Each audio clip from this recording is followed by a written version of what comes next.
Good afternoon mga idol. Welcome to my channel, Marksim Talent in Melbourne, Australia. Today, tips.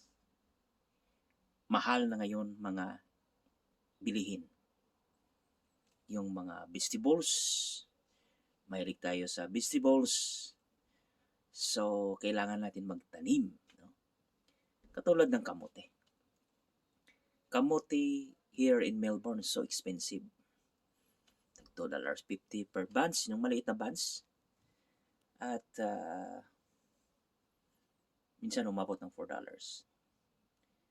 So, today, topic, yung kamote. Okay, pakita ko sa inyo yung tinanim ko last 3 months sa maliit na lugar. Maliit na lang area. Ito yung yung tropical garden dito sa Melbourne. Yan.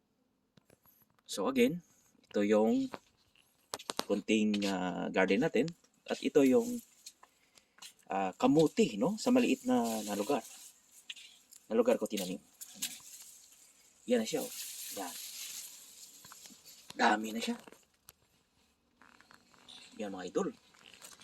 Yan. Yan, oh. Sus, grabe. Yan. So, ito, malaking pakinabang to.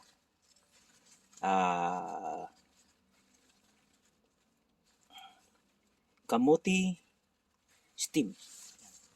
Dahon lang yan, no? Malaki pakinabang at mahal dito sa Melbourne, Australia. Kaya nagpursige ako magtanim nito. No? Ito ay example ko or i-share ko sa inyo. Sa maliit na area, tanim tayo ng kamote. At dito sa kabila, may tanim din ako ng kamote. Ibang variety naman to. Yan. So, kunting sipag lang po mga idol. Malaking pakinabang. Sa panahon ngayon, napakamahal ng lahat.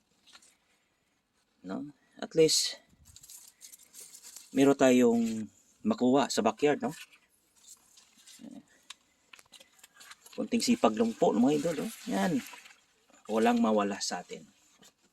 Yan, no? Parang gano'n na yung lugar ko, nagbubush. Kasi marami na sila, pati yung tanglad ko, kita mo yung tanglad mga idol. Maraming tanglad dyan. Yan. Yan. So, kamuti mga idol. Today topic, yung kamuti. So, malaking pakinabang po, no? So, sigurado, may laman na yan. May mga tuber na yan. Yan, no? Yan.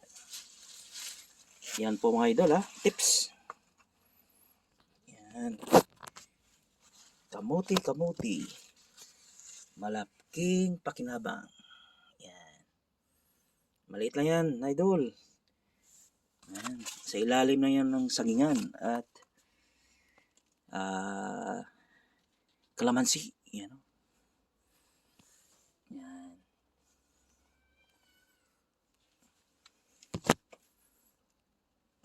Yan ang garden natin, Parang Pinas. Yan mga idol. Konting sipag lang, half an hour a day. Malaking tulong na yan. Hindi na yan masama, no? Sa atin. Parang libangan nyo lang. Tanim-tanim lang. May makuha tayo. May resulta. Yan po, So, pwede na tayo maka-steam. Sarap to. Lagyan ng kamatis at saka sibuyas Bombay, no?